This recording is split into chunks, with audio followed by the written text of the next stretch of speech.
But yeah, I think I honestly I didn't have to listen to his album, but it was something that got me through, and it's a bop.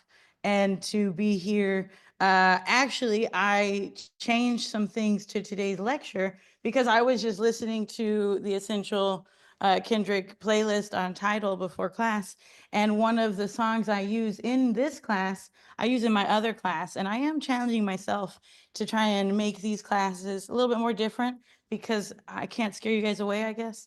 And I think it's good to like get inspired. So I changed it up a little in honor of the weekend's poetic justice, one could say.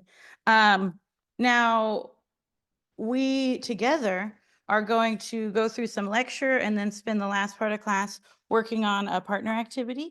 Like I said, I really have appreciated your guys' diligent respect in listening to me lecture, but these first couple of weeks are always hard for me because I like a lot more interactivity. And so today will hopefully be one of those days to at least wet your palate because we will be taking next time off. We don't have class next or this Thursday as a reminder. So today will be the one time we meet. You will have a quiz on Thursday. I'm going to make some announcements and it'll be timed. I'm kind of thinking so that it's not like, oh shit, I missed it. I'll just have the quiz be open during our entire class hour.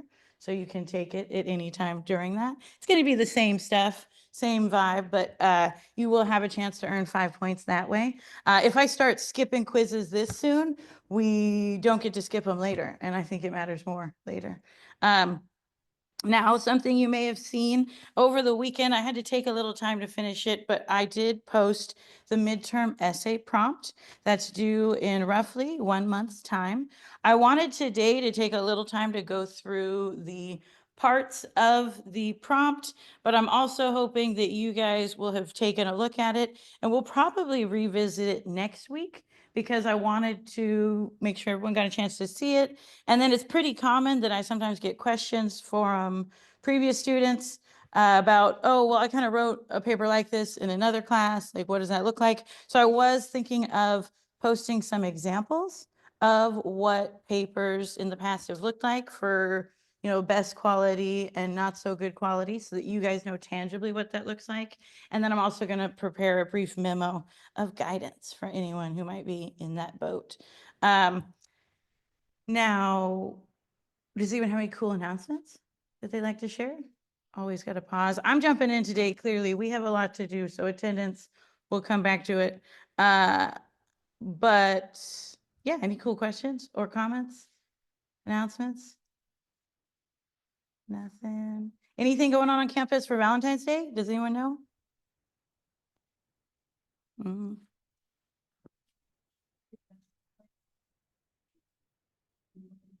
Mm-hmm. Ooh. Yeah, I'm doing a service event in the garden. Mm-hmm. There you go. But also there's volleyball and basketball games this week. So I don't know the days and times of my head, but we'll look out. Yes. I was like, I should go find these sports schedules. I think basketball's just about over, but um volleyball hopefully has a few more games. Get people out there. It is the smallest basketball court I've sat in since middle school. I just have to say that. No offense to the school. I think we need to, I would love to see, I think it's currently the Gallo gym. I think we need more Gallo gym. That's it. I think that might be his name too. That'd be funny if it was. Now, thank you for those. I do want to, I have to hook this up so we have sound later, but we'll come back to that. Unfortunately, this class I have found if anyone's been in my class before or been in another class, you'll know that there seems to be some difference between HDMI cords. They're not all created equal.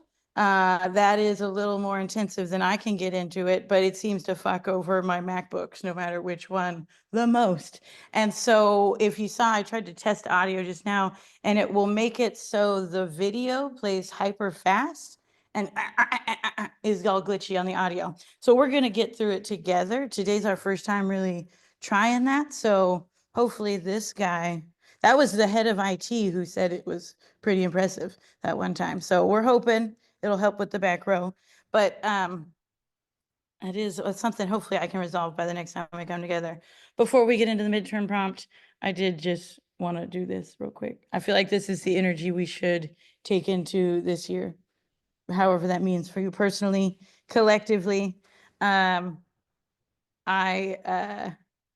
don't know if anyone has watched any of the content of a content analysis of the layers in that performance, but not surprisingly, there's so many things going on there.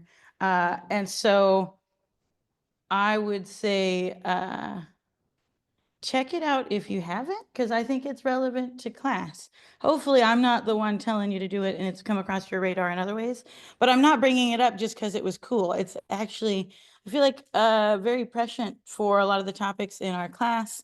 And I can't help but really respect Kendrick for taking a chance at such a visible platform to say some really powerful things. Yeah, gotta love some good, what's it called? Subversive content. I'm here for it. Now, if this is your first time seeing the midterm prompt, that's totally cool. Definitely take a look at it. I like to give it to you guys with plenty of time to work on it, but it's also good if for some reason you foresee any scheduling conflicts, be in touch now and we can do extensions, but it is on you as, you know, teaching good self-advocacy skills and time management skills to get those requests in. But hopefully too, we'll start seeing some faces at office hours. Obviously, since we're not meeting on Thursday this week, we won't have them, but they're after class on Thursdays.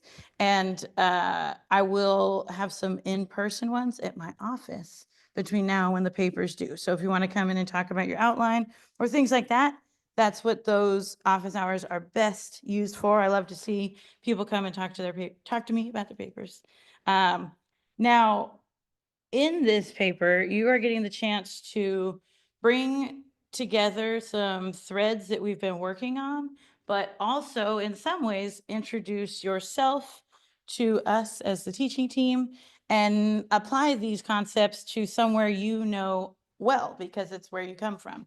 Maybe you've thought about home in ways like this, but for a lot of you, this might be the first time thinking about how place structures inequality where you call home. But hopefully, as you've been in this class so far, maybe you've had some little connections kind of popping off, being like, gosh, that one thing from home kind of makes a little more sense now. Or I hope I get to learn a little bit more about XYZ in this class because there's this thing at home that just, I never thought it was right, but that's just how it is, et cetera, et cetera. Now, if you've been in my class before, you're like, I already told you about my home. Oh no. I'll be preparing some brief remarks, but I would say this goes for anyone. If you're like, I don't want to write about home. I don't want you to know me like that. I hate my home. I don't have a home. These are all different reasons. You don't have to tell me why. What's most important is that you're able to leverage a compelling argument about place structuring inequality. I'm letting you talk about home because it's a place you hopefully know and can even think about this on like an anecdotal level and then use that combined with what you've learned to really critically engage with an area you're deeply familiar with.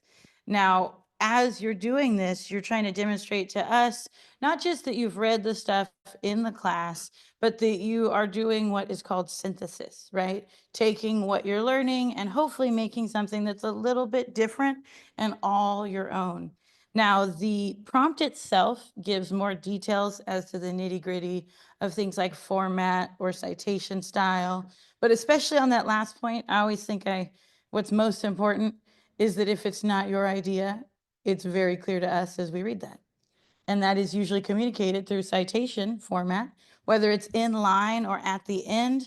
What is most important is not that it's MLA or APA or ASA. Just make sure it matches and it's clear to us. But if you have questions about that, definitely take a look at the prompt first. We'll look at it again next week together. But on a argument level, you are responsible for drawing on at least 4 materials from class. Now, if you look in the essay resources folder, you'll see a rubric. So this is one of those things on the rubric when we think of what an A paper does. At minimum, they're using 4 class materials to do XYZ things. I think you're actually supposed to use 2 external materials as well. For some reason, that is not here on the slide. If anything, I might have to, it's like the anxiety makes me want to pull it up. Check out the prompt for the most details, because what you'll also find there is some ideas. Because for me, I want to make sure you guys can actually do the assignment. So I try to model it for you. You don't have to do it how I've suggested by any means. But if you're like, how would I even begin to structure this? What are the ideas she's expecting from us? I have offered an introduction paragraph to kind of an imaginary paper that I would be writing about the place I call home with this similar argument in mind. As I said, you'll get to see a couple examples too of some really strong papers from previous years. But I have to take a little time to kind of anonymize those. Just to, you don't, Lord forbid someone knows where they're from a really obscure place. We could blow the whole thing wide open. Now that would be so bad if everyone knew you got an A on a paper, but it could be worse in other scenarios. So as you're writing this paper, you're trying to link specific outcomes to place, which is what we've done in this class thus far. Now, remember, you don't have to just, when I say in-class materials, it's not just stuff we've already covered. I actually highly recommend, depending on what kind of axis of inequality you want to focus on, that you take a look at the syllabus and see whether we cover that at any point later on. Now, that is going to obviously count towards your in-class materials, but there could be a really helpful reading that we're going to read in a few weeks that if you read it now, it would make a stronger argument. Now, you're describing not only this place, so that means you're going to go and look for some kind of data, whether that's census data usually, or other forms of descriptive characteristics.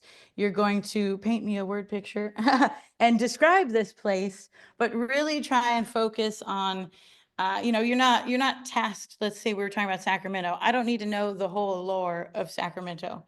I need to understand enough about Sacramento that it's a city, that there are places in it, that these places matter for the sake of this paper. I'm from the northern part of the city, and I always noticed this was different than the town right across the freeway.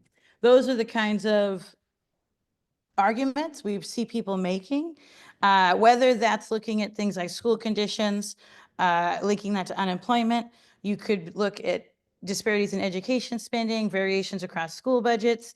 These are all things that would impact how a school is able to show up for their students on a teaching level, on the books and the brick and mortar of the school. And we know too, then, if we follow this kind of school example, that yes, there's going to be some very real structural things that shape the school's resources, but at that same time, there's also a cultural layer. And so this is where I'm going to push you to bring in what you've learned about culture. It's not like you're going to talk about all the ways culture matters or all the ways we've shown culture. Instead, be specific about what you mean when you say culture. What is it for you that resonated, whether it was a frame, culture as skill set, as meaning making, etc. You can look at your specific place, your specific outcome, and try and describe what is contributing to it on both sides of that equation. That is what the midterm paper does. And like I said, I love to look at outlines. I always offer that. I do sometimes get questions from very judicious students who will write the whole paper like 2 weeks early and ask if I'll read it and give them comments. No, that is so awesome that you can do that. Way to kick butt. But if I were to do that for everyone, I'd be grading a bunch of papers twice, and that's not something I can do for one student if I can't do it for everyone. But I absolutely, it'd be a lot, could look at everyone's outline. And actually, it often is a cool chance to touch base, get to know you a little better. And if you have any anxiety about trying to make some of these theoretical concepts tangible and real to you, it can sometimes be really nice just to talk it out with someone. If you have questions about writing and kind of the logistics, I always really recommend the Writing Center on campus, but we can talk about things too, but in that intensive way. If you want that one-on-one feedback and you have a draft, they are the best place for that. Now, do we have any questions before we transition to lecture about this paper? Go ahead. Mm-hmm.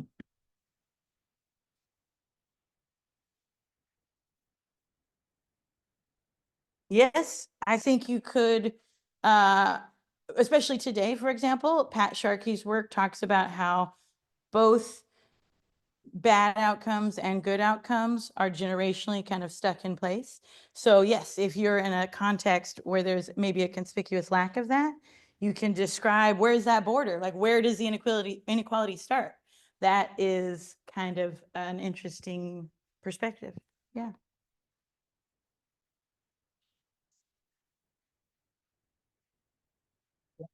Absolutely. For the nitty gritty on that, check out the prompt, but uh, I'm not a stickler about, is it MLA citation format? Is it APA? I do want you to have some internal consistency, and I highly recommend EasyBib. I think I might have shared it before. I was using easybib.com until I was like, I don't know if it's good or bad when you painfully realize you know how to write a citation on your own just because you do it all the time. But that, you don't have to live that life. You can use EasyBib, and if you don't know about that yet, I highly recommend it. There's all kinds of softwares now, though, that you can keep your reading together and it will spit out a citation. And so make sure you are included, because that's how we know the resources you're using towards your point count. In the rubric, it kind of discusses things like, they use the number of readings specified, they did X and Y. Yeah. And I only included the question prompt here, but the prompt itself is 2 pages. So I think the most important thing when it comes to citations is that, like I said, if it's not your idea, we know that. And we also get the chance to teach you how to cite correctly. But I hope we all know that a copy and paste of someone else's work means, quotes on each side and an inline citation. But if you're paraphrasing or you're synthesizing, you might not be using direct quotes. That is not something I spend too much time in this class. I used to have the librarian come and do a little lecture on those things, but most of you guys know a lot already. But I will say we do have, I think we might have a freshman in here. We definitely had some sophomores.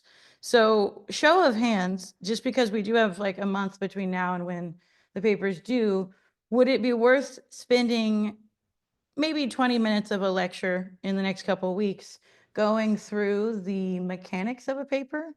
Like this right now, like if we were to bring it up next time, I'd spend about the same amount of time. We'd look at it, see if anyone had questions. Or we would spend 20 minutes maybe looking at one of those examples of the papers that have done well. And then we'd also spend some time on citation style. So if you thought that longer form essay thing would be helpful, doesn't have to be a majority at all. I just want a sense. Feel free on Zoom to say it in the chat, like a yes, a show of hands. Would that be helpful to people in the room? Okay. Okay, I'm seeing a good amount of hands. Cool, cool, cool. We'll see what Zoom says. But alrighty, I will make that note going forward. We'll see that probably the next time we come together. Or maybe a little after so that you guys can get started on it. But if you have questions about your papers, send them my way, because a lot of times we get overlap between questions. And if I can build that into that little lecture addendum, I totally will. Cool, cool. Thank you for those questions. Awesome questions. I don't see any from the chat, so we're going to jump into my stuff for the day. Now, where we left off last time is we've got a little bit of the reading from last week that I want to touch on, and also a point from a reading that used to be in this syllabus, but has been since dropped, but it's a compelling point. But then we're going to focus on our Sharkey author, who we learned from this week, and it's kind of pulling together a great many threads of what we've already been talking about for a minute now. Now, when it comes to that Rob Sampson article, if you thought it was hard to read and very dense, even though it was only like 6 pages, it takes everything from you. That's okay. It's hard for me to read too. I hope you got a good sense and maybe a couple words stuck. But what's cool about that article and Rob Sampson's work in particular is that he is an example of a sociologist who's been able to speak on subjects in rooms that don't include sociologists, that are actually maybe inclusive of big data and econometrics and the urban planning that is actually super integral to the discussions we've been having up until this point. But as sociologists, we don't usually think about like the nuts and bolts as much as you would think. We're thinking about the people and the place we do a good amount on. But when we look at Rob's work and this article in particular, he's trying to speak to the um, the fact that this is a phenomenon we've been studying for decades now, but things like technology, climate change, uh, the environment, those are all layers that we don't really incorporate well, at least into these early theorizations. And so he, in many ways, tries to, kind of like Sharkey as well, bring us kind of up to speed on like what would sociologists say is going on here based on decades of research, but then where are the areas where we still need to maybe include things that we don't traditionally study. Now, we know at minimum that social and physical well-being are deeply intertwined. Now, collective efficacy is a word that we've heard in other weeks or last couple weeks at least.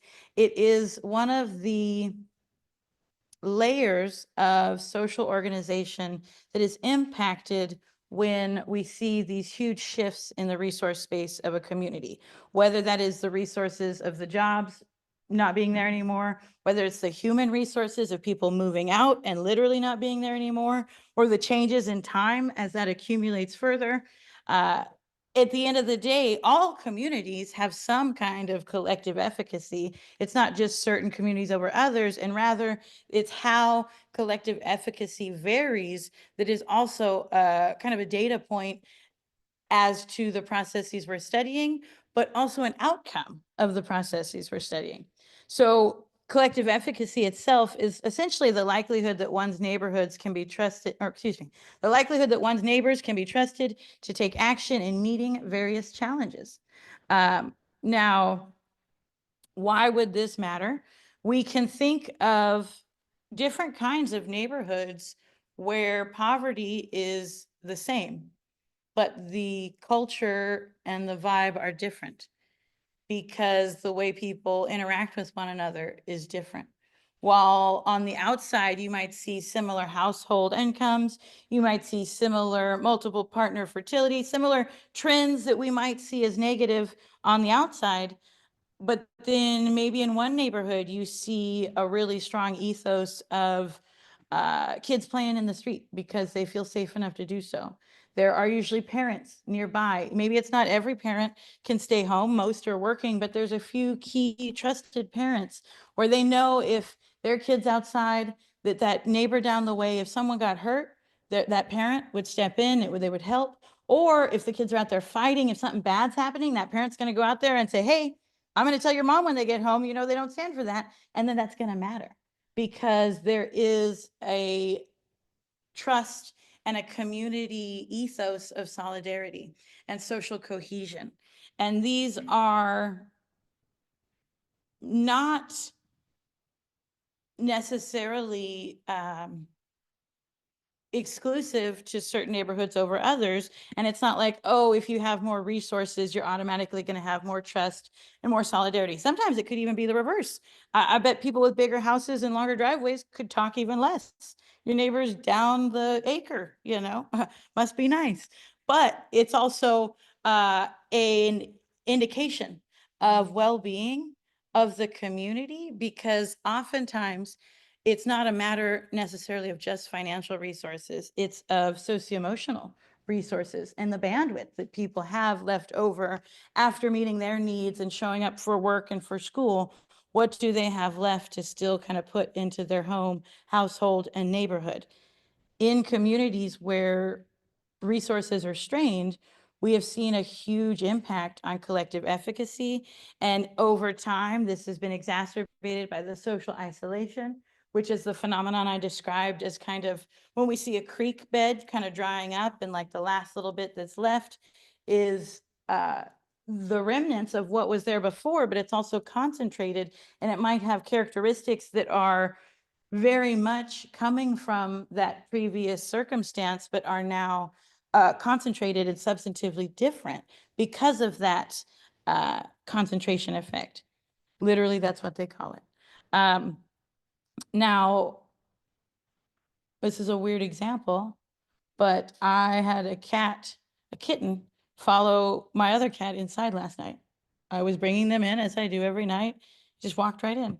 I was like, what the fuck? I have become the crazy cat lady who feeds the outside cats. I moved into this place where there was kittens born in the bushes, and I saw one of them a couple months back, and it was like, oh my gosh, is this one of the OGs? And I fed one, and sure enough, the siblings came, and now, yeah, it's kind of a thing. And so I don't know if they're like telling their cat friends that there's this lady, good eats, whatever. But he looked honestly just like my cat that passed away very tragically a little over under a year ago.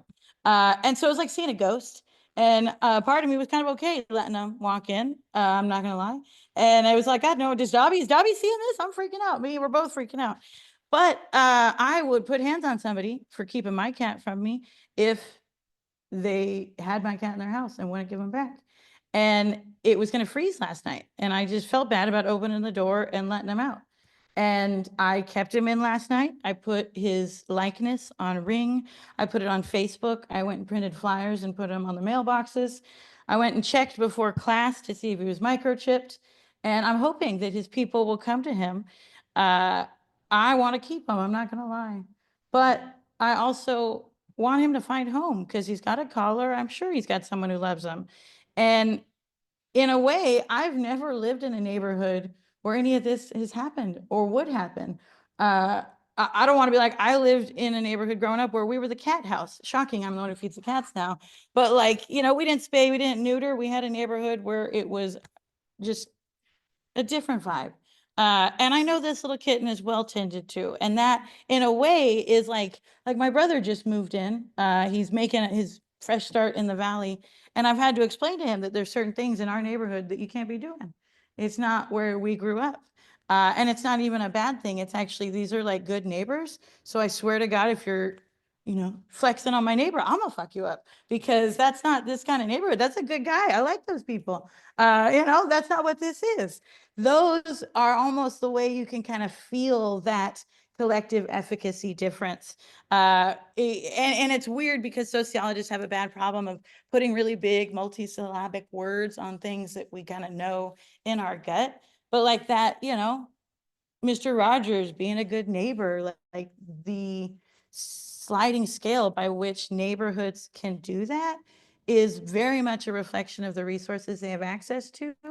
But it's also a really good example of how these things are so, again, deeply intertwined, because we know it's not just the money and that it's something about that human element, the social character.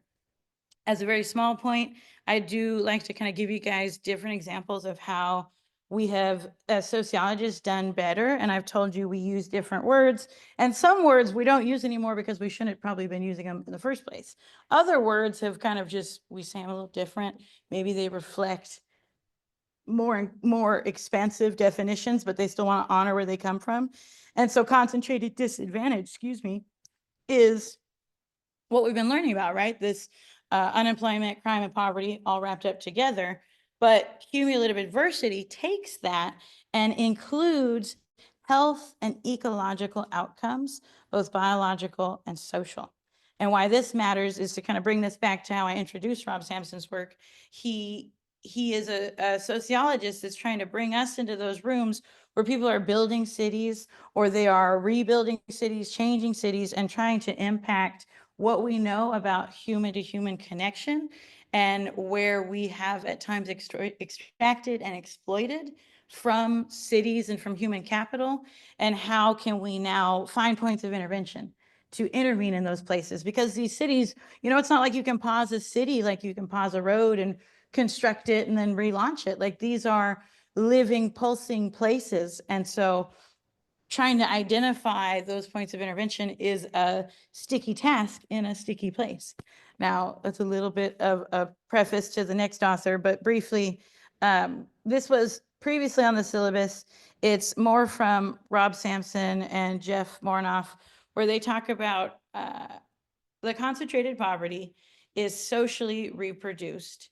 And that's important because many might attribute poverty to an economic beginning or process. But in this, they're saying concentrated poverty, the poverty we've been describing, is socially reproduced in part by undermining key processes of community organization, whether that's the collective efficacy or the solidarity, the trust. The structural dynamics of concentrated urban poverty generate systemic social processes that may contribute to the stigmatization of urban neighborhoods and a further deepening of poverty. Now, obviously, we know that it actually contributes to a lot more than that on like a human, like, well-being level, but this is trying to describe how is it that you would see poverty replicating itself above and beyond the ways that resources and people change. What is that social process level? And is it something that, the locus of change is in the individual, or is it at the level of the city?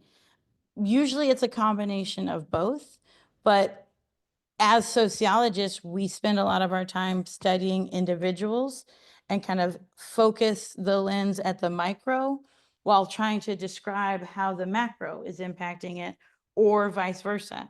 And, you know, this is where this, if we think of the concentrated disadvantage paradigm, this is where the front line is we know now that what started it won't end it. Even if we gave everyone a job overnight, these things wouldn't disappear, that it's now become a social byproduct of generations of experiences accumulating in place. Now, is this just a phenomenon in low-income places or marginalized communities? Not by a long shot, actually. The neighborhood itself is an extremely rigid dimension of racial stratification. Whether that's good or bad, we see racial inequality that was characterizing American neighborhoods in the 1970s has been transmitted in large part unchanged to the current generation. Now, why this is perhaps controversial is that one would perhaps speculate over that same time period, as we see a changing world in race relations, broadly speaking, you might expect to see differences in neighborhoods, whether that is perhaps more integration and by extension, better outcomes or more access to resources, less differences that are dependent on race and place. But actually, because, there's a lot of people, we're all making personal choices. We're all trying to do better and live in our lives. How is it that we would actually see such a huge amount of change not happening over this time period? And it is particularly damning because Pat Sharkey's work isn't actually, unlike maybe some of the work we've looked at, it's not looking at the experiences of individuals per se, one-on-one. He's looking at huge swaths of longitudinal data. Now, does anyone know what longitudinal means? Go ahead. Key part. Now, that's what I thought it was for a really long time, and I thought that was it. What else is it? Because there's a key part that's not just, it is over time, change over time. Why is that? The by comparison is cross-sectional. Like, we could also look at change over time if we just looked at, if I pulled census data and I was like, I want to look at the poverty rate for 1990, 2000, and 2010 and just compare. Longitudinal data is different in that if I was going to make it longitudinal, I would be looking at the exact same people in 1990 as I was 2000, as I was 2010.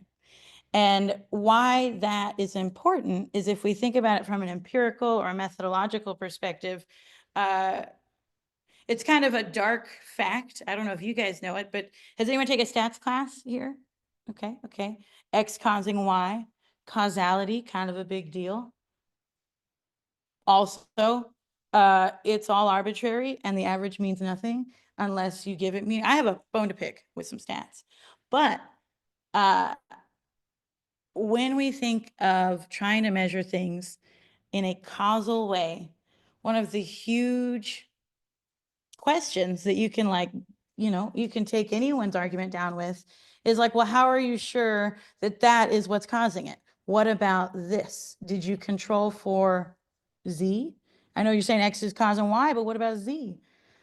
So controlling for things that you don't think are causing it, or at least trying to find a way to hold that equal and capture the effect of your variable of interest, that is the moving target that all of stats is trying to chase. And the different ways we can do that are both how we do the math on the back end, but it's also, think about it from a empirical perspective.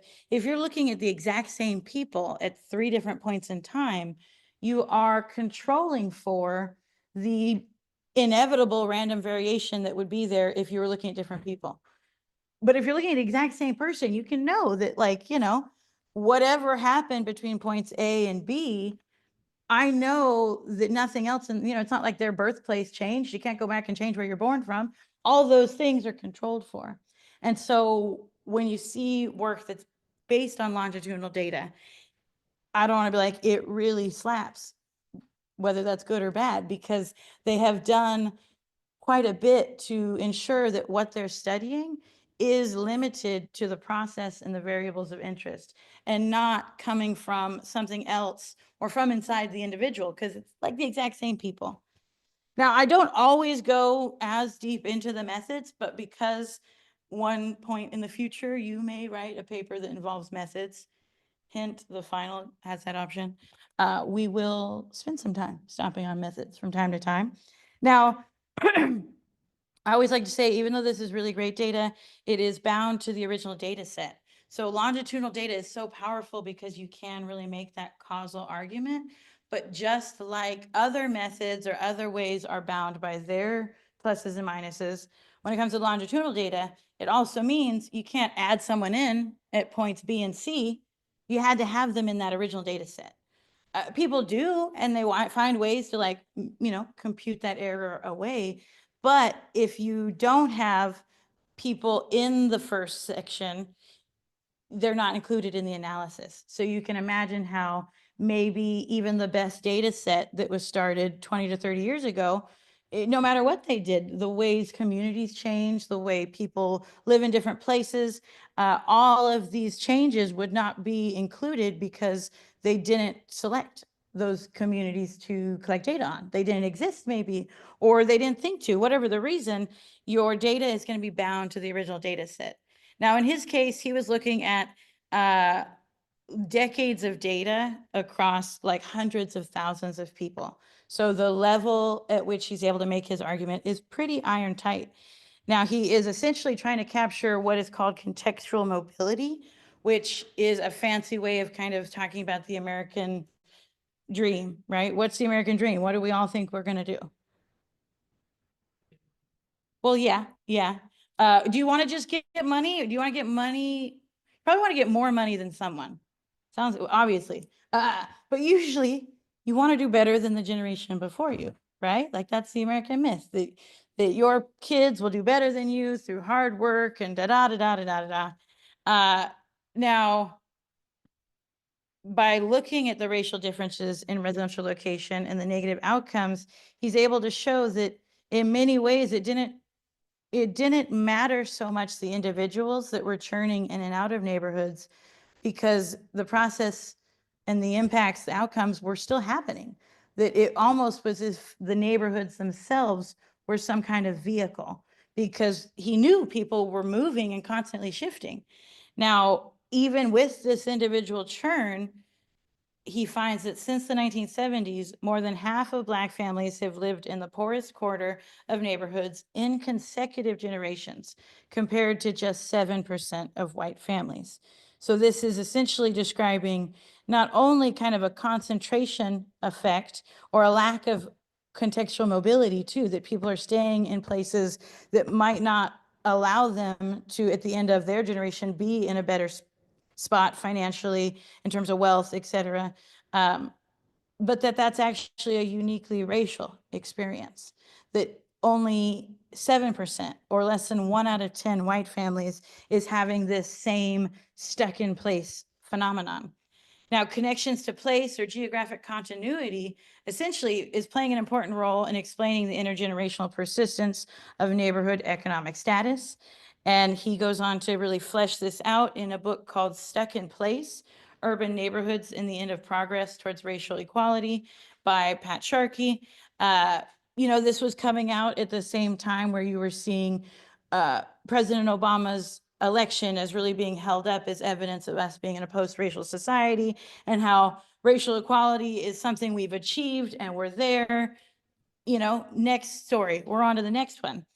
Obviously, we know probably from a personal level that has been debunked, but there was also a real response in the literature to show how deeply we were still very racial, and how that was one of the biggest determinants, despite decades of policy interventions or efforts to the contrary. Now, he looks at specific examples of different places, but I myself have added a couple. Essentially, he's looking at where are we seeing this process of persistent disadvantage, and how it must be, this is something we've been chewing on within concentrated disadvantage this whole time, that people are making different choices. There's always churn, even if there's not a lot of churn, people are different. We all have agency. How is it that you explain such static and largely negative outcomes with so little change? And in his contribution, he quantifies the neighborhood as being the unit by which we see this adversity be transmitted. Now, I think what's helpful is remembering too that even though his original data might not have included people from all communities across the country, because it was bound to the original data set, it is designed in many ways to be representative of social patterns, broadly speaking. And so, nothing is ever proven. That's actually kind of another stats fact, the null hypothesis. You never prove anything. You only prove that it's not wrong, seems like. It's like, right? I'm seeing some nods. You only prove it's not wrong. Fuck is that about? Stats. Gotta love it. But when you can do all this stuff and you have such a concrete finding, I think what's nice is that it's like, okay, well, now what? Like, what are we going to do about it? Because actually in this class, I often find myself in the deep irony that I am talking about the persistence and lack of contextual mobility across generations to people who sit in seats often as the first person in their family to be socially mobile, if we conceive of it as going to college, right? First generation college students. Myself as a professor being socially mobile, to be thinking about this data not only as like a fact of the social world, but also a chance to kind of be introspective about the very real obstacles that had to be overcome to get to this place. Because statistically speaking, it's almost planets aligning. Because when you are bound to sticky places, you see a huge impact on all manner of things, which in the coming weeks, we will essentially dive into almost every one of these layers. Now, this last couple of weeks, we've spent a lot of time talking about resources, broadly speaking. We will spend time later talking about the cognitive impacts, the effects on schooling, how this differences in neighborhood across race and across time can actually be accumulated to be as much as the difference of 3 to 4 years of schooling in terms of cognitive capacity or achievement. It's also not just happening in your brain, it's impacting your health with diabetes, lead poisoning, premature births, all kinds of health outcomes, clustering spatially. We know that this is in many ways impacted by environmental racism, but sociologists are just now even starting to look at the environment deeply. We've been looking at policing and prisoner reentry for quite a bit longer, but now it's part of a vicious cycle. It is both cause and consequence. Now, if we think of these sticky places as really the combination of structure and culture, I'm going to give you guys a chance to reflect on these things coming together. And just if you've been in my class before, or you're like, you said you changed something, maybe I was curious. This used to be when I did Fast Car by Tracy Chapman, which I highly recommend if you don't know that song. But actually, most of the years I taught it, I was showing kids, and it was this cool song. You guys are kids to me, sorry. I'll say that with love. You don't have to buy ice cream now. But the who did the remake? Someone did a remake of Tracy, or maybe it was like it's a country singer, or like kind of a guy sings Fast Car. He did a cover. That's it. Okay. So yes. So yeah, people know it. And actually, if you didn't know it came from someone else, go see the original. But in honor of Kendrick and being inspired this morning, I actually wanted us to take a look at the lyrics from the song The Heart Part 5. Now, I had the choice of a lyric video or the actual music video. And I think because from what I gather, the video is a spoken, it almost looks like spoken word format. We are going to just watch it as a video. Did I delete it? Maybe oh no, hold on. I did. We will watch it together. I want you guys to take. Come on, Charlie, Hold use on. your new dog. On Charlie. This is where I got to get the sound going. Let's bring this guy back up. So be ready to take notes. You are going to turn to the person next to you and talk it out. And then we'll spend the last few minutes bringing it back to the group. But I would say for me, it's hard to hear lyrics well, and I can't do closed captioning on the music video, unfortunately. So if you on your own device want to bring up the poem or the song while I get that going, I'd highly recommend that. I was going to full screen it, so we won't actually see it, even if I wanted to bring it up. But let me now take a second here.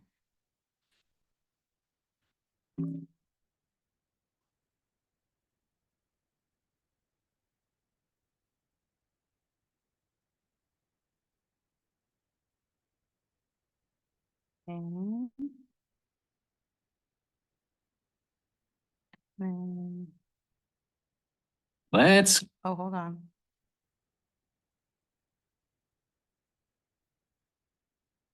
There we go. go. I said go. Silly dog, I'm gonna trade you for a cat. That will give you wings.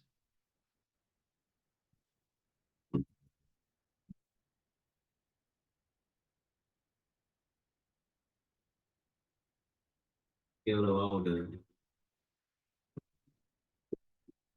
I realized life in perspective. And my perspective may differ from yours. I want to say thank you to everyone that's been down with me. All my fans, all my beautiful fans. Anyone who's ever gave me a lesson. All my people. I come from a Alrighty, I am gonna put a song on for ambiance sound because I want you to now turn to the person next to you, people next to you. If you don't have one in your row, you can. Oh, here we are. It's playing its games. Turn to the person behind you. But I want you to take a second to. Oh, this damn slide. Yes. What does the song bring up for you most of all? But based on the course so far in your own life, like where does place and structure stop and agency begin? That is hopefully what we're gonna spend a couple minutes talking about. And we'll continue that in the next few weeks. But yes, let me get the lights back on, but let's hear some good bubbling conversation and we'll put on a little sound, maybe.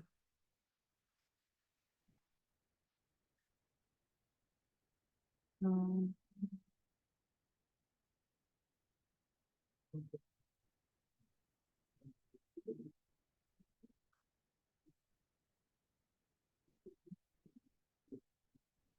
Kendrick. Kendrick. Did you hear that, Kendrick? Yes. My apologies. I thought my time was up. No, we can continue if you like.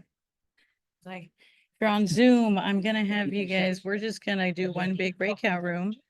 And you're gonna come back, but that way you can talk amongst yourselves. We're gonna do 2 breakout rooms and then you're gonna come back, but I'd love to see some chat comments when we come back together.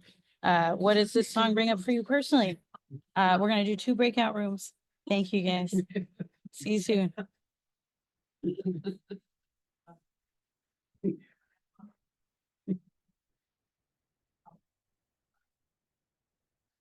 You texted me at Maybe. 2 o'clock in the morning. Is she gonna sing? I feel like I'm fallen. Wrongs I done, that's one of you now with the father, son, till then I fight. Rain on me, put the blame on me, got guilt, got hurt, got shame on me, got 6 magazines that's aimed at me. Done every magazine was fake to me. It's a gift from the bedroom, man. Sleep, I ain't never had a fast break that. What's fair when the hearts and the words don't reach? What's fair when the money don't take things back? Kiss red when somebody take your dreams back. I care too much, I share too much, in my head too much. I shut down too, I ain't there too much. I'm a complex soul, they layer me up, they broke me down. In morality's dust, I lack in trust. This time around, I trust myself. Please everybody else but myself. All those spells I bust myself. Outdone fear, outdone myself. This year you better win yourself. Mass on a baby, smash on the opera. Mass in the neighborhood, show us you shot, but a mask won't hide who you are inside. Look around the reality, strong and last. Wipe my ego, judge my pride. Treat myself in a mirror, but empty feel. Ain't seen that scarier. I fought like a pure carrier. Blood I shed, go fill up aquariums. Feel like my angels carry 'em. Every emotion being deprived. So much don't point couldn't survive. If I didn't learn to love myself, forgive myself 100 times down. I love you.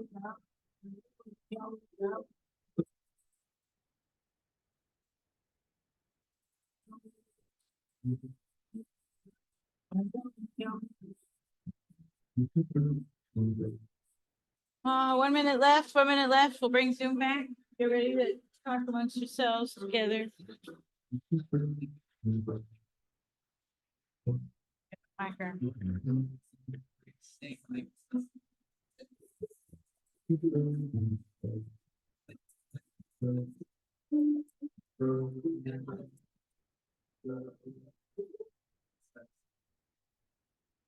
Oh, well, that works. Oh, hold on. We're gonna come back together. I'm gonna turn this off somehow. About to get on? There we go. All righty, yes. Coming back together, as we have just a couple minutes left, I want to, yeah, toss it to the room. What does this bring up? Where does, like, how do you guys make sense of place and agency as people who probably maybe are doing different than people you shared a lot in common with growing up? I don't know, or maybe not. Who's brave enough? Go ahead.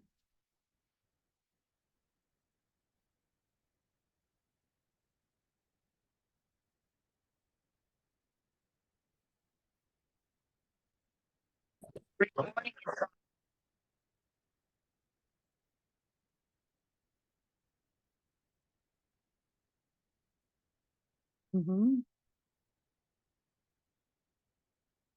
Mhm. Yeah.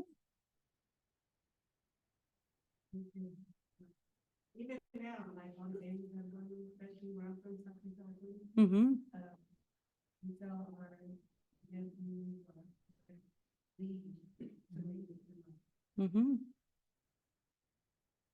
Mhm. Yeah. Has anyone ever had that in there? Like, I was like, it's not just one place that you have to leave. Anyone ever heard that growing up? Yeah. Does that seem right? Like, what about everyone else? You know,